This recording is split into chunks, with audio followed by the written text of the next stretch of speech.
Hey, Mark, welcome to the show. We're so excited to have you.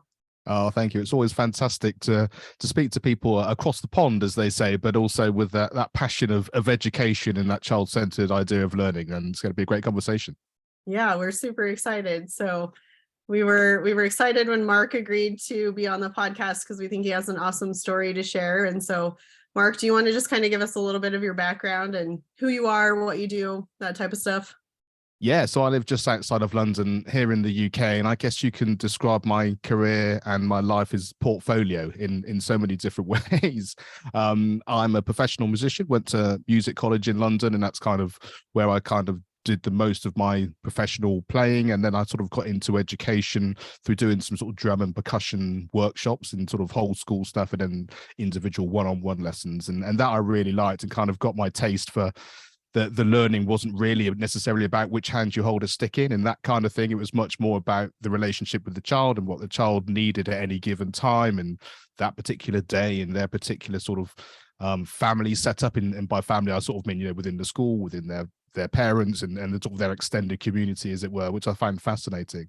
And one of the schools I was then teaching at, the head there was part of the National Association for Primary Education. And she said, oh, we're looking for someone to come onto our national council. And she said, we know what you think about education and that kind of thing, but also you're a parent. So it'd be great to sort of get that perspective as well. So that kind of got my sort of juices flowing in terms of sort of having a little bit more to say on a national level, really, and really loved it. And I've been there for a few years now, and I'm currently vice chair. So it's great to be able to sort of steer a little bit about what they're doing and taking them online a little bit more as well, which is brilliant. So yeah, I sort of have these different hats on, and through that passion of education, about 2015, 2016, I started listening to podcasts and really enjoyed it and thought, oh, I'm hearing loads of stuff which is negative in the press about education, but when I'm going into schools and doing these workshops, I'm hearing amazing things and I'm seeing amazing things, but I'm seeing the old teacher somewhere who feels like they got in because they wanted to do great work and change the lives of children, but they're slightly overwhelmed by all the things they have to do, either sort of testing or things that they feel restricted by, and of course time and money is a big factor in that. But I thought they might not be getting their support in their particular school, but I definitely know that if they could speak to the person who's down the road or the one in the different town that I was in, they might like that. So I thought, well, I'm enjoying listening to podcasts, and maybe I could set one up and I could start one. I could just sort of share these ideas. And that's kind of where my podcast, Education on Fire, started, was that kind of just wanted to share that. And my kids were going through the school system at the time. And I thought I want them and their teachers to kind of hear this sort of thing, and hopefully it will make some kind of difference. And yeah, as I said, that sort of launched in 2016, and here we are 2022, sort of 300 episodes later, and just loving the fact I get to speak to so many amazing people from around the world, and that's now become sort of a third of my life. So I've got this sort of professional playing career, I've got my teaching and education career from that point of view, and then the podcast as well. Yeah, that is awesome. I love that. That's so cool. So holy cow. So podcasting since 2016, 300 episodes. How cool that it opens up opportunities to be able to speak with people from all over, huh? Isn't that just neat? It is amazing. And I don't necessarily go into my stats all the time, but occasionally you sort of look in and see, and I thought with 300 episodes, I'll see where people are really listening sort of around the world. And I think it was 161 countries or something amazing like that. And you kind of look at where these countries are, and you thought, I can't believe that the conversations I'm having sort of, here in my sort of little studio at home are affecting people literally the other side of the world. And it just completely blows my mind. But I just think, well, if people are getting some value out of it and they're coming back and they're listening and wanting more, then I'm loving it. So the better and the more the merrier, really.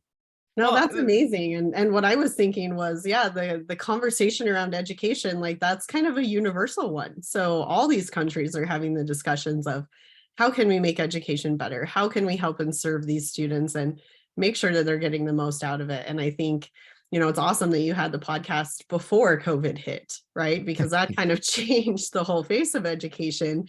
And so now to kind of see that process as it's evolved, if you will, over the course of even the last 2 years from all the stuff we've seen. I think the biggest thing is that I think COVID was a big thing in terms of getting people online and realizing that actually education can be almost like a portfolio way of living as well, because there are so many options now. You might go to traditional school, but you might take extracurricular things online, or it might be purely online because your lifestyle is so sort of sporadic in terms of travel or things like that, that you can get great education with an online school as you guys are doing. And so it kind of, I think, opened people's mind to the fact that that's not something I have to do, but it's something I can choose to do in many different facets, which I think is really, really cool. But I think the other thing that it really brought back in terms of sort of mental health and well-being, I think the thing we all know from education is the fact that kids are struggling in lots of ways. You know, the setup isn't supporting them. It's not very child-centered in so many ways. And I think that's the universal factor. And I think COVID kind of sort of shone a light on that a little bit. And I think that's why so many people in different countries are interested, because it's the same conversation. You know, why is this child thriving? Why is this child struggling? Why is it that this particular area makes a difference to them, but this particular doesn't? And I heard a fantastic thing recently on a podcast, and they were talking about what it was that made a successful school or a successful education. And I've never really been able to pinpoint it in the same way, because like I say, it's so many different areas of it. But they were saying, you know, your brain is developing from sort of in the womb, you know, from sort of conception all the way through to your sort of early adult life. And they were saying all you need is the right environment. And when you've got the right environment, you will thrive and you will learn, because you will naturally and instinctively want to be curious about things which you are curious about. And that's going to be different for everybody. You'll sort of find your way of doing that. And I thought that's really key. As long as you have an environment and it's a safe environment and it's a loving environment, you can find the skills that you need in the particular areas of study. And of course, there's going to be sort of levels of things that, you know, we want a child to be able to read and to write and all those sorts of things. But sort of beyond that, you know, they can follow their passions and they can see where that goes. And I always think, you know, you've never found a toddler that actually needed to be taught how to walk. They just do, because that's what they're going to do. Our job as parents or educators in that scenario is to make sure they're not going to hurt themselves too much. You know, you're going to put things out the way. You're going to make sure they're not going to fall and hurt themselves. You'll sort of make it as sort of injury free as you can. That's our job as the more experienced adults. But you allow them to fail over and over and over. You know, they walk one step and then they fall down. And, you know, it doesn't take them many weeks before they're actually then walking a few steps and then a few hundred steps and forward further and further and further. And I just think if we can take a step far enough back to think, actually, if that's what we're sort of hardwired to do generally in terms of learning, then as long as we've got the environment and the ability to explore, the rest of it will kind of take care of itself. But as we know, that's quite hard to measure, and the reason that traditional schooling kind of doesn't work for so many people. And I think the reason so many people struggle, because you sort of get that sort of square peg in a round hole scenario. Oh yeah, absolutely. I like what you mentioned earlier, just about making sure that the relationship with the student is at the forefront and creating that environment, you know. And that's one thing that we're big on, is building that rapport and that trust between teacher and student, and giving them the space to be able to pursue some of the things they're interested in. So I love that you're like-minded when it comes to that. And I'm sure all your experiences talking with all these different parents, teachers, educators around the world, is you probably start to notice just different patterns of, okay, this is how we can better support a student. This is how we can keep a student at the center of it all. That's fascinating. Yeah. And I think from all the people I've spoken to, and you can, if you sort of imagine you're sat at a table, you know, you've got the parent and you've got an educator and you've got a mentor, and you might have, you know, the person that's running the football club or the Brownies or whatever it happens to be. You know, they're all part of a child's life. But whenever I've sort of spoken to someone and said, you know, what's the teacher that you remember the most, or what was the education experience you remember the most? It's not the one that helped me learn my 2 times table or to spell a particular word. It was the one that made me feel something. They were incredibly kind. They made me feel seen. You know, I knew there was a relationship, that they saw me, and that enabled me to sort of feel confident to take that kind of step forward, or to fail and know that it would be okay. And I think it sort of more and more becomes about, like you said, that human interaction, in that sense of, we know exactly what we need to do to help you be the best person that you are. We'll set the education stuff up and we'll take care of that. That's our job. But actually, that's not the most important thing. And I think that's the thing that students feel the most, is the fact that you're actually looking after them as an older, more experienced human being, rather than just, I'm a teacher and I've got a job to do, and then we'll be there for a year or so and then we'll move on to the next person. And I think that seems to be a theme that happens over and over again, and one that I love, because the more that you actually see it, the more you kind of realize it's true. I always think, when I was at music college, I had three very different teachers. I had a timpani teacher, a percussion teacher, and a kind of a drum kit and world music teacher. And they were all very serious, charismatic characters, and right at the top of their profession. I was so lucky to be at a music college in London.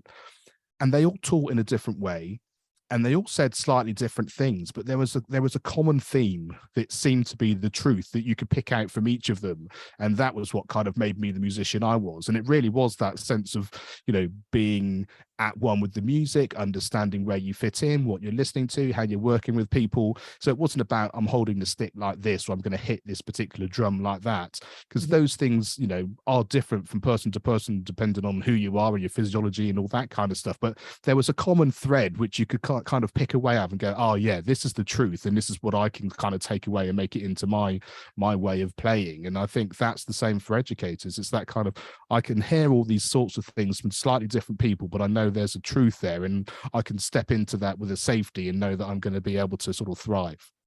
Yeah, totally.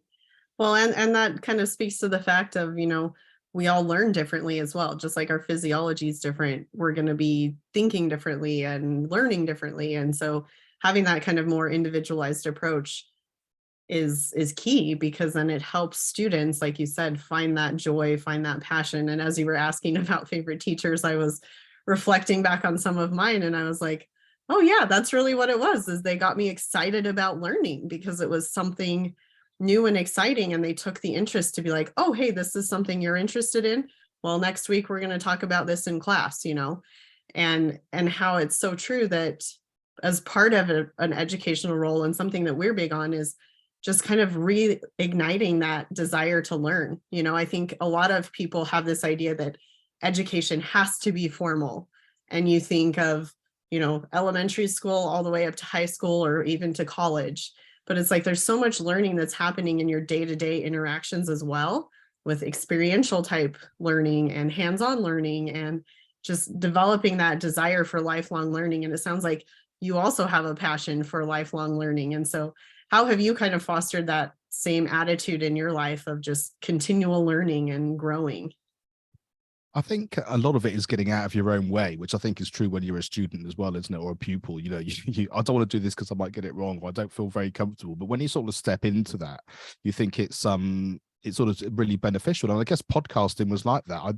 I did it in a very free way, because it was just something I was doing for my own kind of enjoyment, and felt that there was something there to give, based on the fact that I didn't know anything more than it felt like the right thing to do, and I felt comfortable enough to kind of do it. And maybe it's because I've got a sort of a performance background. I was happy to sit and chat to people and that kind of thing, and I still get the buzz from that today, which I still find sort of really fascinating.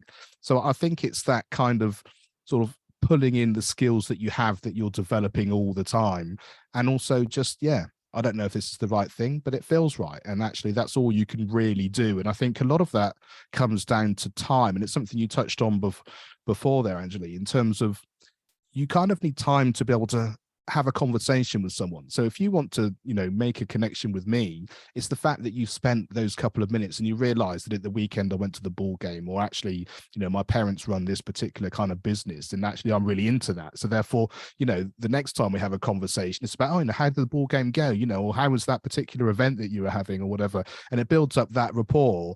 And I think it's just that kind of step by step, take one thing at a time, see how it goes, build it up, expand it. And then from there, sort of the world is your oyster, really, because, if I think back to when I was at school, and, was maths a really big thing for me? Was English a really big thing for me? Not really. If I wasn't hitting a drum and wanting to kind of really perform, it wasn't the big thing. However, as a professional musician, I'm also an orchestral manager. So I kind of often fix and run the bands that I play in. And I'm doing spreadsheets, I'm doing letters, I'm writing things to people that are going to give us money to help put these things on. So all of that stuff is incredibly important, but it's important because it's got a real life meaning for me, because it's what I love to do. And it's that connection between you know, what is my life now? What do I need it to be? And how does that work? And I think it's the same for people when they're in school. You know, if you're going to write something, write about something that you're interested in. If you're going to read something that you're interested in. If you need to form a project, have it as a project in your community where you can get people around you involved.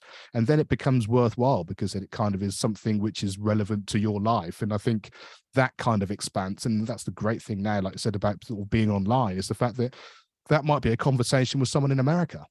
Wow, we couldn't have done that when I was at school in that same kind of way without writing a letter.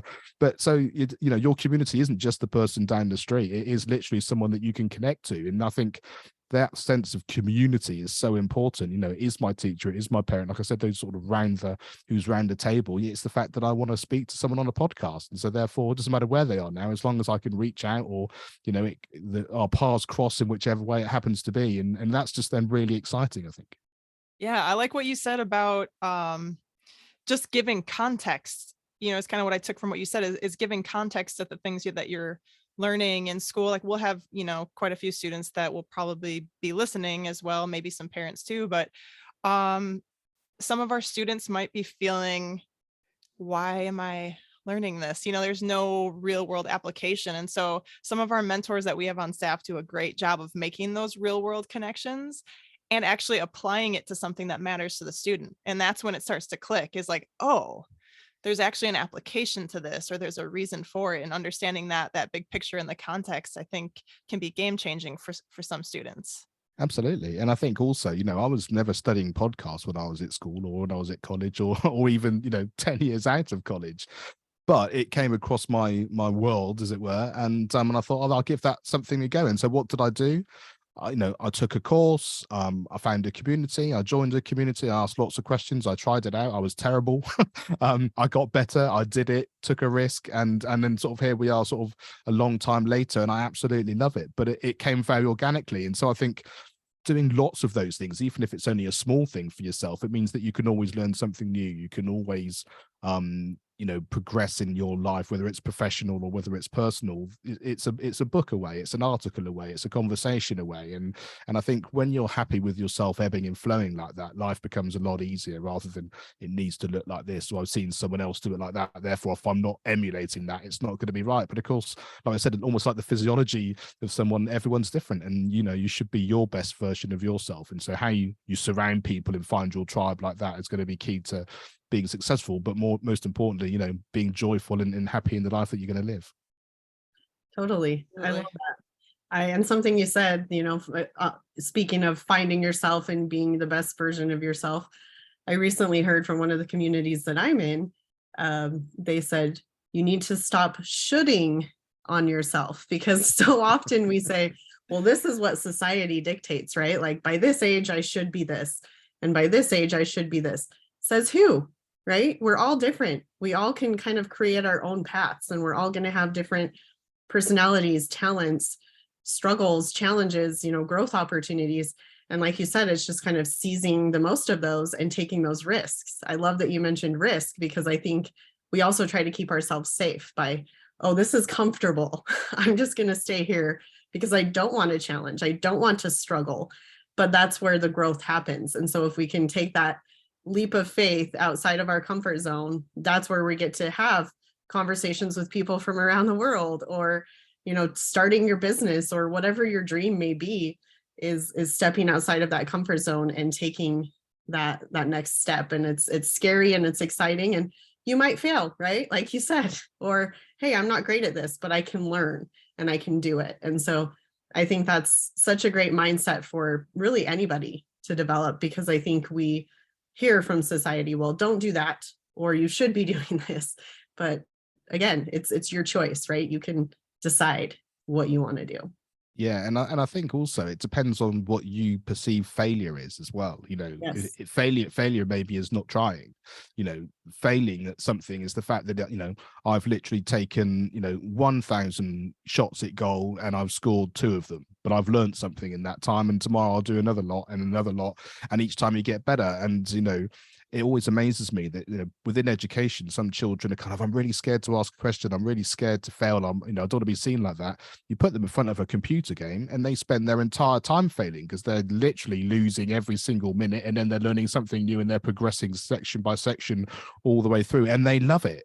So it's not the failure thing, it's the perception of what that means in any given context. And I think when you can understand that, you start to sort of change that perspective, and then it becomes a completely different ball game. Yes, I love that. Wow, That is so that true. is such a great analogy that I've never thought of with the video games. It's so true. Yeah, that's awesome. So, you have what we call a portfolio type career, which means you're not necessarily bringing in something from one particular revenue stream. It sounds like you kind of have it divided out by thirds. When you first started, you went to music college, you were getting started in your career. Did you think it would take on that kind of that format, or did you see yourself going full time into just gigging music? Like, how did that happen? Was it organic or was it planned? I think it is organic in lots of ways. I mean, the great thing about you talk about being in a community and finding your tribe, you know, in a music college, you see all your peers and people around you, but you also see all the tutors that are there. Some of them are in professional orchestras, and so they've got their salaries in there. But I mean, very much in the UK, everybody's sort of freelance as well. And even if they have a job in the BBC or somewhere like that, they're still doing film sessions as well, or working for other people. There's sort of a very big sort of freelancing, which is effectively what I am. So when someone's not doing their contracted day job, they're doing something else, and so they need someone to go and be their dep effectively. And that's sort of a lot of what I do in various different orchestras and music theatre and that kind of thing. So even though one of the options is to kind of graduate and maybe get a job in a symphony orchestra, for example, or get a show in the West End, a lot of that doesn't last forever. And also people were always doing other things as well. So that kind of idea that it wasn't going to look the same in one particular way. And also it's a very precarious thing. And so there were lots of people, you know, even our tutors, you know, they might have been at the top of their profession, but they were still at a music college giving back, sharing their value, and effectively teaching as an extra income stream as well. You know, while they were doing it because they were brilliant in what they were doing, it's still an extra income stream. So I think that sort of awareness that you need lots of diversity, because you're never quite sure what happens over here changes what happens over there, and if all your eggs are in one basket, then you really are in a sort of quite a precarious place. So I think having lots of different things really helped. And I mentioned before the orchestral management. I mean, that's not something I studied. That was something that was sort of, it wasn't really forced on me, but one of my early professional jobs, as a percussionist, you know, I have to be there early. I've got to be organized. I've got to get all the instruments in. I need to make sure that I'm all set. And there was someone else in the orchestra who sort of saw that and said, I'm fixing something for someone else. Could you help me do it? You know, can you organize the players? Can you help sort of set everything up? And I said, yeah, that's fine, because I kind of do that naturally. It's what I'm good at. It's sort of, I never really have to overthink it. But it just sort of gave me then like another set of income streams. So every time I turn up to do a professional date, I was being paid to bring the instruments. I was being paid to play. I was also being paid to organize the musicians and all of that. So there were sort of many sort of sub streams of income within what I was doing as well. And sort of the more that you do that, the better. And it really started when I was at college, because my timpani teacher was doing lots of sessions at the time. And he said, buy yourself a van. I said, okay, I'm going to buy myself a van. He said, I'm fed up now of getting up at the crack of dawn and driving across London, taking my drums into the sessions. He said, I've kind of been there and done it. He said, drivers, get yourself a van. He said, you can go to the studios where he had everything in the BBC at that particular time. So get the drums, take them to the recording sessions, set them up so that I can turn up when I need to turn up and just play, and we'll split the money. So I bought a van, and that's what I did. And not only did it give me a sort of an income stream as a student, which was better than sort of flipping burgers or just sort of stacking shelves, but it meant I got into all the recording studios and I got the chance to meet the people, and I could phone up and say, hi, it's Mark. I'm just going to come and put John's drums in. Is that okay? Yeah, it's fine. You know, we can organize the time. And so that really helped me then in my career, because then when I was able to go and do some of these things, I already knew how long it would take to drive across London to that studio, whether I could park there or not, and all those sorts of things. So you're never quite sure how these things are going to develop. But I think if the opportunity's there and you can just sort of take it with both hands and see where it leads you. Yeah. Oh, that's so true. And I feel like just how things have kind of evolved and changed as far as formal education for like the high school level is at least when I was in school, when we talked about career paths, it seemed as though it was more definitive, or like these were the specific career paths that were presented to you. You could be a teacher, you could be a doctor, you could be right. And it's just like a career path that basically is just a nice little enclosed capsule that you're just putting yourself into, and that's what you're expected to do for the rest of your life. So you better choose the right one, because you know you're going to be doing this for the rest of your life. And so I think things have evolved over time, because there's just more gig type work and freelance type work, as far as like the social media stuff now that's out there. Like, how many people freelance on building social media for others? And it's just, it seems endless now, where maybe those opportunities were out there when I was in high school, but they were never really presented to me by any adults in my life. I don't know if you had the same experience, but yeah, I mean, I had a careers conversation, and it was basically, oh, you want to be a musician, you should join the army, was kind of the, you know, or you should be a teacher. That was kind of it, really. And I was just like, I'm just going to play, because I know that's what I love. I didn't know how it was going to work out or what it was going to do. And my first thought was, well, if I go to a music college, at least I'm going to be in the right place, and I can, you know, see how that goes. And luckily I was able to get in. And I just think that within sort of formal education, you know, that traditional sort of career setup isn't there. You know, there isn't the skill set, and there isn't the sort of the formality in there to help people do that. I think it's getting better now. And I think, like we say, with the online thing, means you can bring various people in and out, so you can get more about that, which I think is really good. But I mean, I was listening to you, Sarah, in terms of sort of your backstory, and it's kind of, you know, I'm sure when you were at school, it wasn't kind of, well, I was going to do this, and then I was going to do secondary, and then I was going to be involved in a gym, and then I'm probably going to start up an online school with someone I'm going to meet somewhere else. I mean, that's not part of the journey that you write down, but it's the reality of how that kind of works. And I think if no one gets anything else, it's the fact that that's more likely to be how it is. So as long as you're happy with, you're probably not going to know. And even if you do know, you might not go to the college you were expecting, it'll be somewhere else. And that means that you met this person that gave you this opportunity and all of that. And like I said before, that kind of free flowing with it, you know, yes, have your dreams, have your inspiration. I always wanted to be a musician, but how I got there and what I did with that, you know, I couldn't have made up. And in many ways, some of the things that might have felt like a disappointment at the time actually turned out to be the greatest gifts. And so that flexibility is often a really key factor. Yeah, no, I love that. That's so true. And as you've been talking, I think a common theme that comes up, you know, with education, with pursuing your passions, all these things, it comes back to those relationships, right? You had the opportunity to connect with these executives and recording artists because of your, you know, gig where you're setting up drums, right? Yeah. And it all just comes back to the ability to network and connect with people, because you never know, what connection down the road. And like, I didn't know that I would ever end up in education, and yet here I am, right? And so it's kind of learning, like you said, ebbing and flowing, going with the flow, figuring out along the way how you can fulfill your passions and your dreams, but the path isn't always linear. You might have those setbacks. You might be clear over here and then over here, and what am I doing? And then eventually land where you want to go. But that's where you have to, take advantage of those opportunities to network, make connections, and really just try to learn in any given situation that you're in. And so what would be your advice for somebody who, maybe high school students that are listening, for them to pursue their dreams? What would be the greatest piece of advice you could give them? I think it's probably two or threefold. One is, like I say, follow those passions, but get yourself in or feel that community. If we sort of go back to that kind of the people around your table that you're sat at, you know, have you got a mentor? Is it a teacher?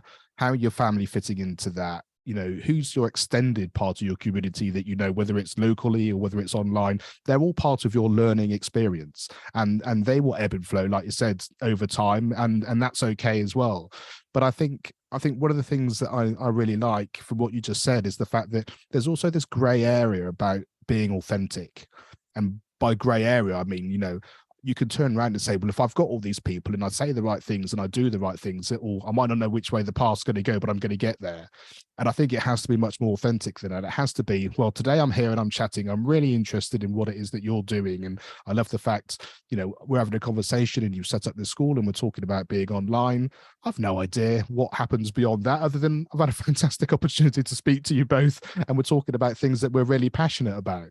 And I think if every conversation's like that, and that you can be of service to other people and that have that community feel that you can give as much as you can receive from people, I think that's the real thing. Don't worry too much about, taking the right subject or doing what you think is the right way. Be authentic to yourself and listen to yourself about what you think is right in any given moment. And I think you probably can't go too far wrong then. Yes. I love that. Authenticity is huge, and trusting your gut, right? Your gut is telling you what to do. So if it's, hey, I need to study this, even though it seems out there, follow it, right? It's those little breadcrumbs from your own intuition that's speaking to you. And showing up authentically, asking yourself those questions. What can I give to this conversation? What can I give to this relationship? And it kind of is that ebb and flow, give and take. And by being true to who you are, you're going to naturally attract like your tribe and your community that you had mentioned before. So I love that. I think if you imagine, when you're born, you don't have any idea about anything. You just literally, I need my next meal. I need to sleep. I need to do this. And you've got people around you that are looking after you and creating that experience. But it's a very natural thing. And I think the more we can keep that as a thought as we get older, I think that the better we're going to be for that. And it's a hard thing to do, because like I say, as soon as you get into school and society starts saying this, do it like this, this is how I'm going to be. It's really hard, to do that. And I certainly think that within sort of traditional school, as it were, as parents, we try to be very open with our kids in terms of, it's not about necessarily all the things that they tell you, but they're in school for 6, 7, 8 hours. So if you're being told one thing for that amount of time, even if you've got a voice somewhere else which is telling you something different, it's really hard to keep that perspective. And that's where that, being authentic and listening to yourself in there, you just need to believe that that's the right thing. And that's where you started, and that's where your growth will come from. Mm-hmm. Yes. So think Mark, what did high school Mark look like? Right. Picture high school Mark in your head. And if you could face high school Mark right now, what would you tell him? I'd probably tell him to be more of who he was. Well, because high school Mark was kind of, I'm told I have to go to French, and I'm told I've got to do this, and I'm told I've got to do all those things. And all I want to do is to play the drums, and I want to practice like 20 hours a day and rehearse all these things. And that's what I did. I think the bit that I'd probably tell him now is the fact that these other things, whether they're important or not, doesn't matter, because in every aspect of your life, there's always going to be something which is part of your life which you have to negotiate, and you have to negotiate it in a smart way, whether it's, just showing up and doing it because you've got to, or, I can't change the education system, so I can bang on every single day today saying I think it's terrible and we should wave a magic wand. But we can't. But I can chat to someone on a podcast and say, look, this person's doing it like this, and you can have a different conversation with someone tomorrow, and that's going to make a difference. And yeah, that's hard to do when you are when you're a high school student, as it were. But I think I often say on my show, if you never hear it, then you don't know. So I think that would be my advice. Do more and more of what you think is important for you, but at the same time, the stuff you don't think so much, think about how you deal with that and how you have those conversations and how you show up in those things which you don't think necessarily are important, but they are part of your life, and you're going to always have something like that which you have to negotiate, and those skills are probably going to leave you in good stead in terms of, like I say, having that joyful experience across your entire week or year. Yeah, totally. I love that. Awesome. Well, we want to respect your time, Mark. I'm sure this conversation could go on and on about all the ins and outs of education and online learning and all the different opportunities that are out there. But if people wanted to connect with you or, have a conversation with you on the podcast, where can they find you? Yeah, so I love talking, and the podcast is the place. So wherever you listen to your podcast, just if you put in Education on Fire, it will come straight up. And if you want to connect or find out more, educationonfire.com is the home of all those places. Awesome. Perfect. Is there anything else that you would like to leave our listeners with in closing? I think really have a conversation. is I think what I would say. If in doubt, have that conversation, even if it's with the person you're not sure you want to have it with, even if you just think, oh, I think I probably should do something here, but I'm not sure what, do it anyway. And you'll probably find that the world will open up in a way that you could never imagine, whether it's meeting somebody you never thought you'd meet, or getting some advice you didn't, or getting a different perspective you weren't imagining was possible. But yeah, take that step and you'll be a long way into being very happy, I think. Yes, I love that. That's amazing. Well, thank you so much for your time today, Mark. We really appreciate it, and hopefully we'll chat soon. Absolutely. Well, thank you both for having me. It's brilliant chatting to you, and keep up the great work. I think what you're doing in your journey has been fascinating, and all those people that are a part of your community are incredibly lucky. So yeah, keep up the great work. Oh, likewise to you, Mark. Yes, thank you.